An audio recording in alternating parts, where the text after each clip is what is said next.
We're seeing some nice footwork out there as the ball makes its way down the field. But hold on.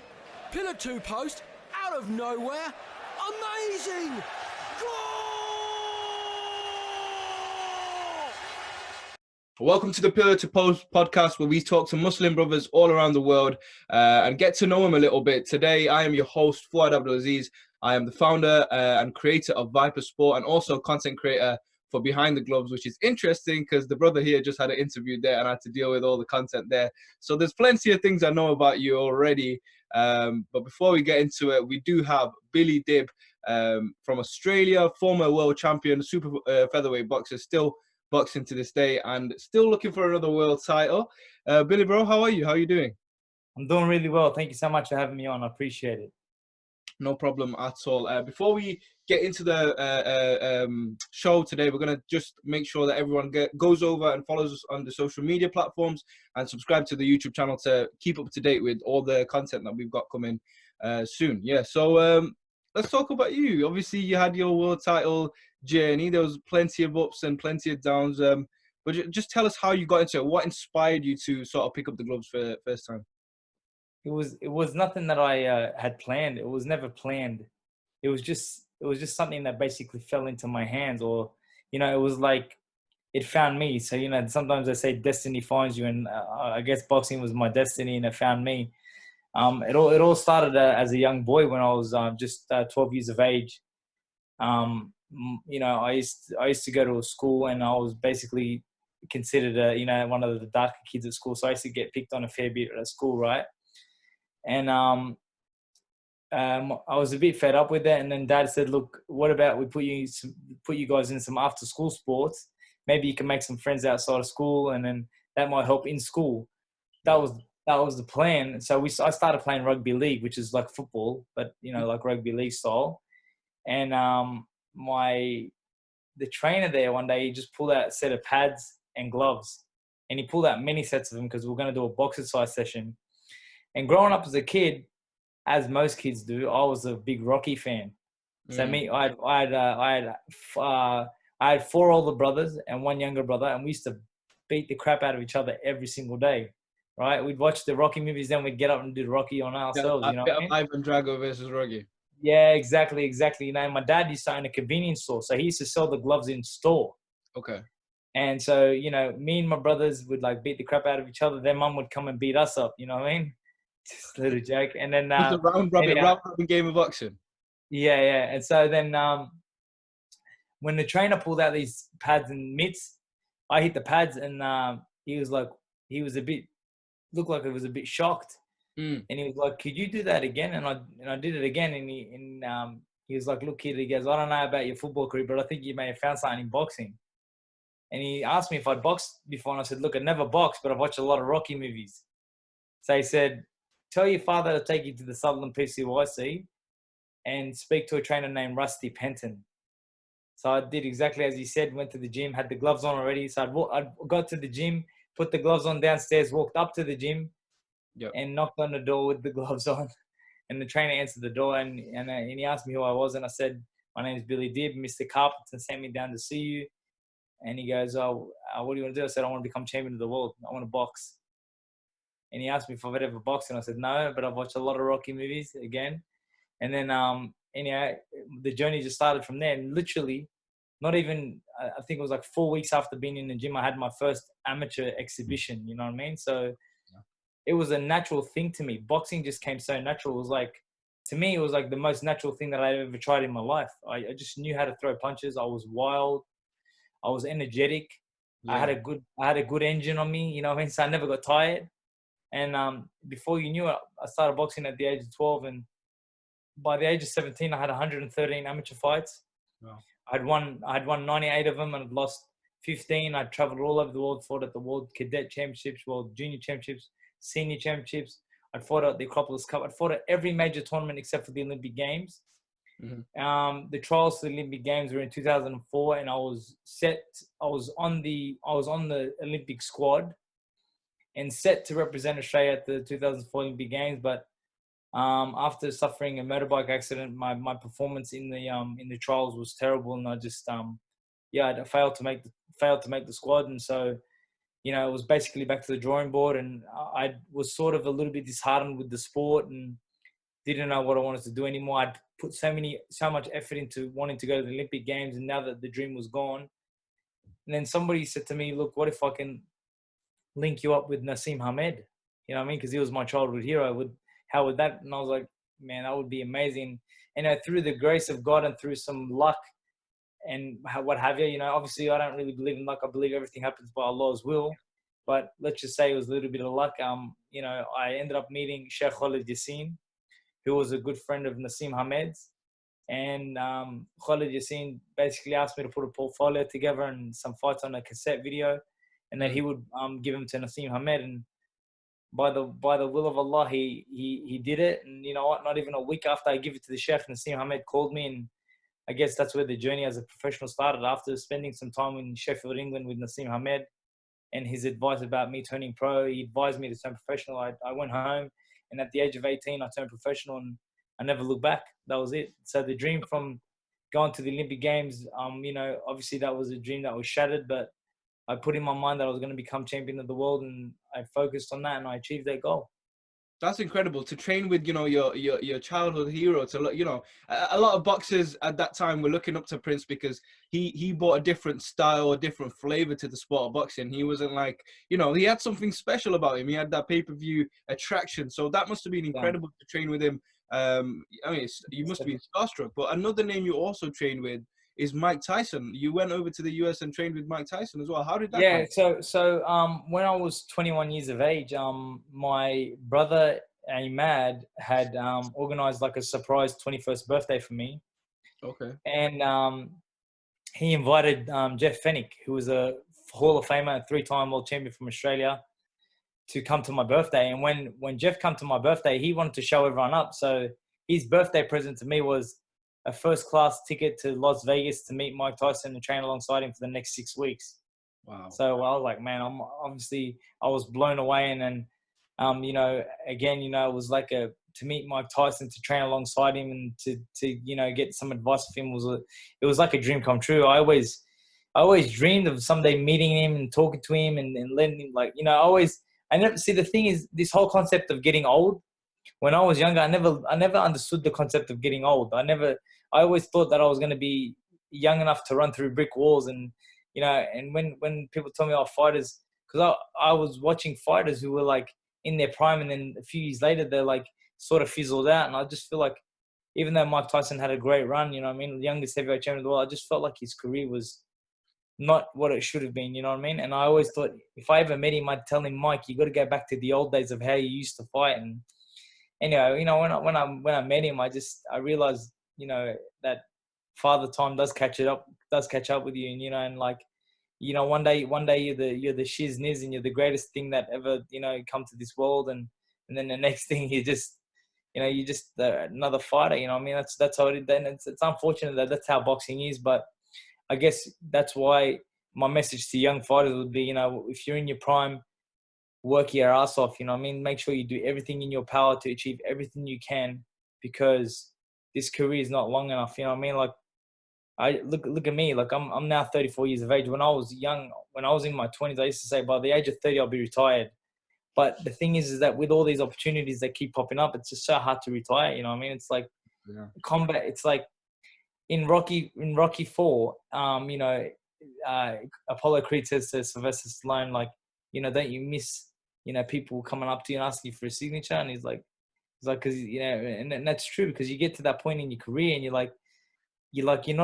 no longer the relevant fighter that you used to be. I remember, like, it's like, my sister said to me yesterday, she actually said this to me yesterday. She goes, hey Bill, do you remember like 4 years ago where everywhere you went, everyone called you champ? And I was like, yeah. And she's like, what do they call you now? I'm like, I don't know. She's like, I don't know. I have no idea. Why? What are you saying? And she's like, I remember, because she goes, I was just remembering back to where everywhere you went, everyone called you champ. And I was like, yeah. I said, but listen, Sabrina, my sister's name's Sabrina. I said, listen, once the champ, always the champ. Just remember that. Still beat your ass up.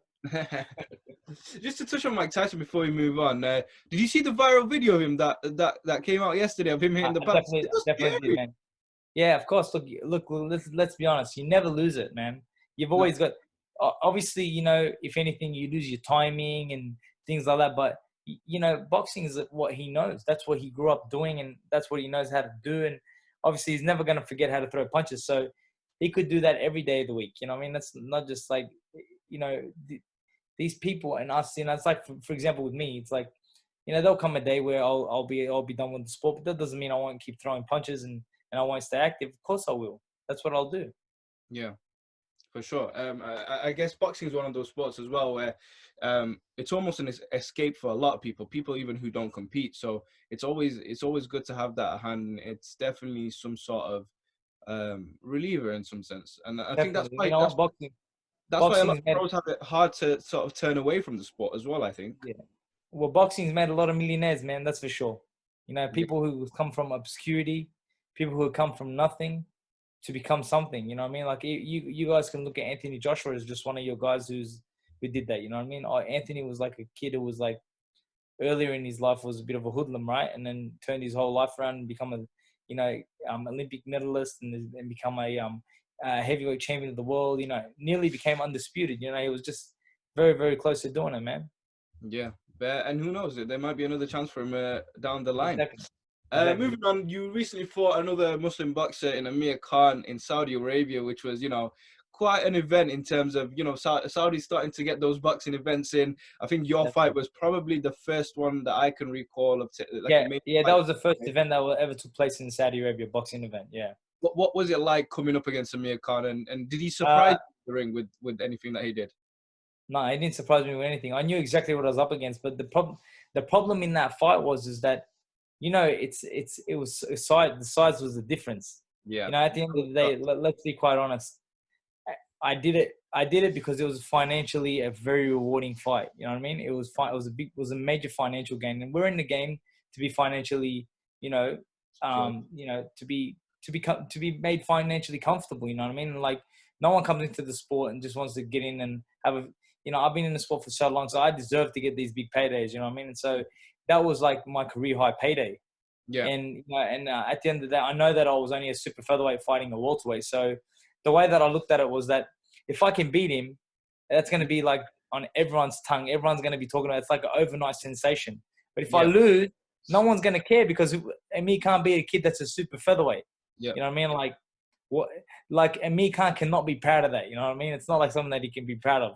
And at the end of the day, he didn't knock me out or anything like that. We threw the talent. We did the safe thing. You know what I mean? At the end of the day, my trainer, he could see where the fight was going, and it's his job to protect me, even though I was a little bit against him doing that. But look, it is what it is. And at the end of the day, I come out safe. And then, I didn't even wait that long. I got back in the ring right away, got another win under my belt. I beat another undefeated kid, put myself back in position. And now we're in talks with Abner Mares about a showdown later in the year. So, back at my natural weight, of course, you know what I mean? Because I just did the whole thing with Amir Khan because at the end of the day, I was fighting on the undercard. And if it wasn't for me, the show was going to get cancelled. You know what I mean? They needed me to fill in because you need a visa to get into Saudi Arabia at the time. And I had a visa and he needed an opponent with a visa. It was too short notice to get somebody else. So, hey, they offered me the right money and I said, yeah, I'll do it.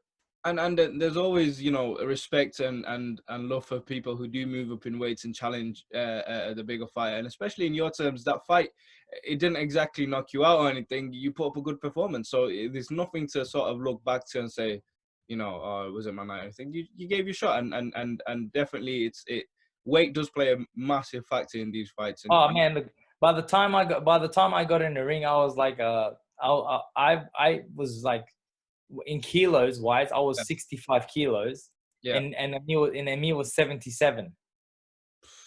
So you can see like the weight difference was ridiculous. You know what I mean? But I don't care. At the end of the day, it's all friendship as well. Me and Amir Khan are great friends. It's water under the bridge, man. Yeah. Like I said to you, if I beat him, it would have been like the greatest thing since sliced bread. But and if he beats me, you know what I mean? He gets no recognition for it. No one's talking about, Amir Khan beat Billy Dib. You know what I mean? Everyone's saying, man, Billy Dib showed big cojones in taking a fight with Amir Khan. Because that's exactly what it was. Exactly. All right, moving on. I just want to touch on something. Boxing obviously involves a lot of training in terms of camp. You're literally there's camp and there's always training throughout the year. But when it comes to a time like this in Ramadan, how do you sort of adapt to it? And has it ever clashed with sort of a camp or anything? How do you go about that? To be quite honest, at this stage right now, it's not clashing because I have nothing in the pipeline. You know what I mean? Like I'm in talks now with Abner Mares about a fight later in the year.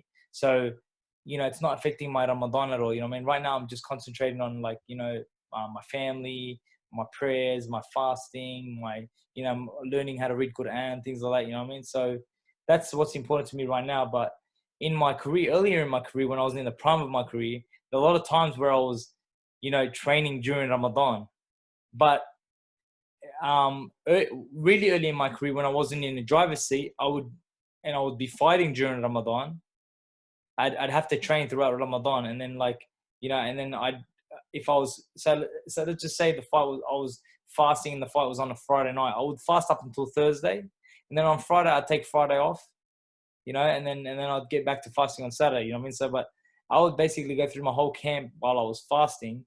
But alhamdulillah, when I became champion of the world, and there was times where fights were offered, I was able to dictate where the fight would take place and how it would take place and the date that it would take place.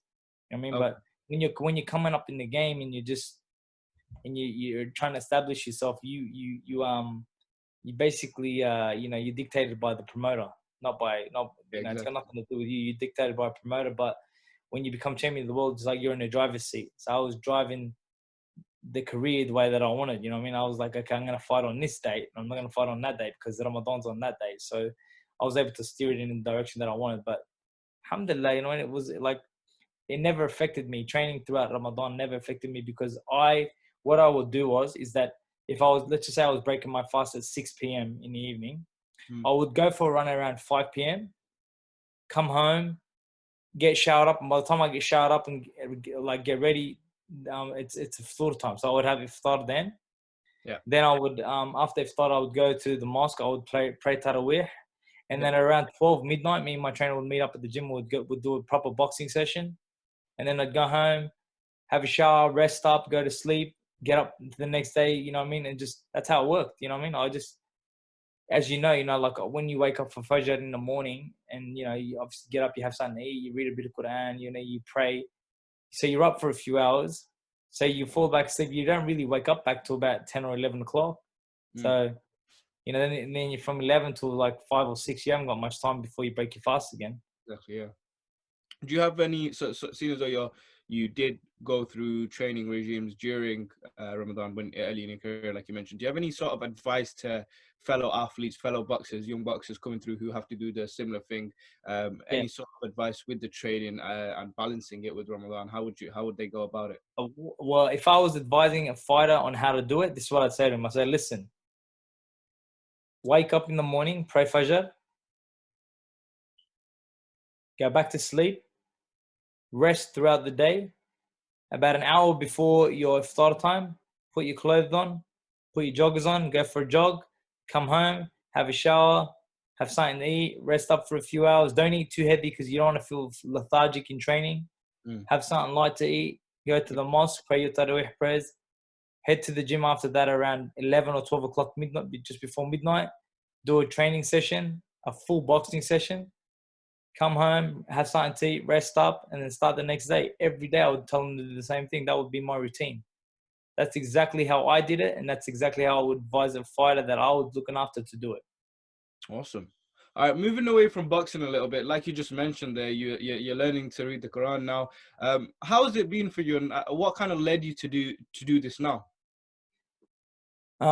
So you know what the thing is that I've been talking about it for many years. I've been like, so I've in the past I've gone to classes. I'd do one class and then I wouldn't go back again, and then subhanallah, when my wife gave birth to my son, and we now he's only 5 months old, but we're already talking about, we're gonna put him on Quran class. And I just thought to myself, what happens when that day comes when my son says to me, "Hey Dad, how come you don't read Quran? How come I got to read it but you don't read it?" Yeah. And I thought, man, what am I going to say to the kid? You know what I mean? It's like me getting, for example, me having a bunch of tattoos and then my son wants to get a tattoo when he gets older. And I'm like, no, you can't get it.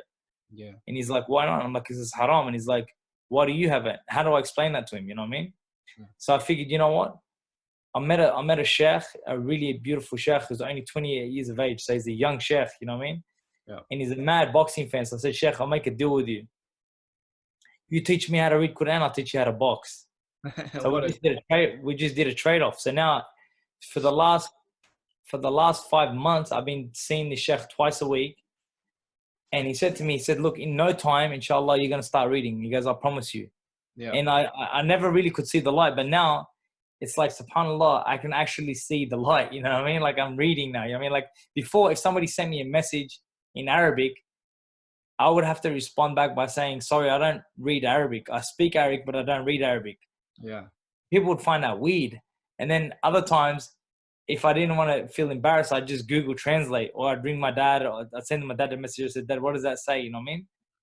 Yeah. So, but now when people send me messages now, I can read it and I respond back to them. So I'm like, man, I'm so proud of myself. You know, it's like, it's seriously, honestly, one of the greatest achievements that I've had in my whole life. Like to be able to open the Quran and to be like able to read. Like tonight, I went to my dad's house for iftar, and I was like, Dad, let's practice a little bit of like Quran and that, you know. And he's like, and when I'm reading, and I'm like, Dad, did I say that right? He's like, yeah, keep going. If you do it wrong, I'll tell you. And I'm like, man, am I really doing it right, Dad? And he's like, yeah, you're doing it right. Keep going. So it's like, it's a great achievement, man. I feel so proud, and you know, I can't wait like that till my son gets older, and then I could like teach him, or you know, even if he's got to go to class, I'll go with him. You know what I mean? I'm happy to attend with him. You know what I mean? Just because I want to, like I said, you know, it's my job to inspire people, in like God's giving me this blessing with my son, and it's my job to make sure that I do everything in my power to make sure that he is, you know, he's on the deen correct. You know what I mean? That's my goal. That's my goal for my son. So in relation to learning or Islam for that matter, do you have any goals in mind or anything that you want to achieve? Obviously, you've achieved something amazing right now, alhamdulillah, but anything in the future that you want to sort of look at and achieve? You know what? When I'll be honest with you, like the goal is to read the Quran, to complete it. You know what I mean? That would be the goal, to complete it. And like, don't get me wrong, I can complete it just by using the pen and running over it and whatever. But what an amazing goal it would be to read it like yourself. You know what I mean? Without the assistance of somebody else. So inshallah, look, it's far-fetched at the moment, but alhamdulillah, I'm doing really well. I'm really proud of myself, and I just feel like this is only by the will of Allah, you know what I mean? So I'm just happy and blessed that I'm in this situation. And you know what? Because, you know, there's been a struggle in regards to learning, and the sheikh says to me, listen, you're getting like 5 times the reward of somebody that knows how to read already, because, you know, this is a struggle for you, but you continually keep persevering to learn.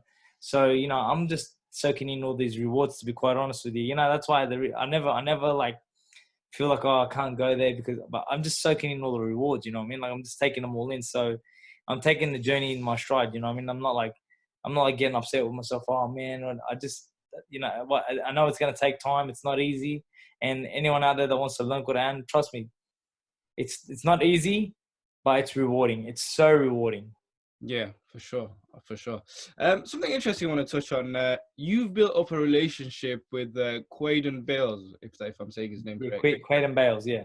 9-year-old kid, after his heartbreaking video went viral of him, you know, getting bullied. What was the motivation of getting involved in the situation and get him on with the boxing lessons? What happened is that I was sitting down on the couch at home alongside my wife, and I looked to my right and she was crying, and I was like, why are you crying? And she was like, you've got to see this. It's so upsetting. And when I seen it, all I could think about was my son. Imagine that was my son and he was getting picked on at school. That would be heartbreaking, you know? So automatically I was like, you know, I'm going to reach out to him. My wife, it gave me some advice. She's like, listen, why don't you offer him some boxing training sessions? And I was like, you know, I'm going to do that. So that was my wife's idea, not my idea. My idea was just to reach out to him. But then when she said offer him some boxing sessions, well, I put out a post saying if anyone could put me in touch with Quaden's mother, and by the grace of God, somebody did, and I was in touch with her within like 2 days. And when I spoke to her, she's like, I know exactly who you are. We're so honored that you've rung and you're checking in. And, you know, now me and her like become like family, you know what I mean? His mother is like a sister to me now, you know what I mean? And like, it's so amazing because she's actually looking into the faith of Islam. She's like, so many Muslim people have reached out to her and her family, and, you know, myself, Mufti Mink, all these people have showed her so much love. that she actually reads now and is studying the faith of Islam, you know what I mean? And she's like messages me all the time. If you go through my social media posts, you'll see a lot of them from her because she's so inspired by the faith of Islam, you know what I mean? And that's only through, obviously, alhamdulillah, that Allah gave us the profile to be able to, reach out to people like herself and her son. And, Allah's using me for, to help them, you know what I mean? So I'm just grateful, you know what I mean? And the kid, a lot of people are nasty and say really nasty things. And a lot of people are saying that he's 20 years old and 19 years old. They've got no idea. The kid's 9 years of age. I've seen his passport. He's just a little toddler, you know what I mean? He's just a young kid and he's tiny. He's tiny, you know what I mean? But don't get me wrong. The boxing stuff that I teach him ain't really gonna help him because he's a really small guy, you know what I mean? Yeah. But he's got a heart the size of a mountain. He's an absolute gem of a kid. Yeah. And I tell you now, I support him till the day that I die. That's awesome. Honestly, that's amazing. Before we get into the final questions, I just want to, seeing as though we're talking about, supporting people, but you've obviously been through a lot in your career to this point, and learned a lot of lessons along the way. And one of the major things that people may have seen on other videos about you is your relationship that you had with Floyd Mayweather and 50 Cent, and how your career really took a turn at some points for the worst. How did you mentally get through those situations? And if you want to explain to the people that don't know what happened in those situations, how did you sort of overcome? Well, look, at the end of the day, as you said, I've spoken about a lot. It's public knowledge about what 50 Cent and Floyd Mayweather did with me. And at the end of the day, the truth of the matter is that the way I looked at it is that everything only happens by the will of Allah. You know what I mean? So whatever happened is only by the will of Allah. Whatever money was lost is only by the will of Allah. Whatever was lost in regards to titles was only by the will of Allah. So they were just a driving force behind Allah's permission to do that. You know what I mean? So, Allah. So if something happens in your life, most of the times, like for example, what happened in my career is only by Allah's will. So, but he used 50 Cent and Floyd Mayweather to be the driving force to make that happen. Do you know what I mean? So, they get to live with what they done. It's fine. You know what I mean? I don't hold no grudges. It is what it is. You know what I mean? And at the end of the day, my mom and my father are very pious people, and they always tell me that you're gonna get your haqq. You know what I mean? Allah will not allow you to go without your haqq. You know what I mean? So whether you're gonna get it now or in the day of resurrection, you're gonna get it. And I believe that. You know what I mean? So alhamdulillah, everything happens for a reason. You know what I mean? As you said, the relationship with 50 and Floyd, it started off really good. It went sour quick. You know what I mean? It was it was very short-lived. But unfortunately, you know what I mean? It cost me my world title. He didn't physically lose the title for me, but it was basically his mispromotional experience that cost me the world title. You know what I mean? Yeah. Not knowing that when he and Floyd fell out, it was a big dent in my career. So alhamdulillah, it is what it is. We're still here and we're still kicking. You know what I mean?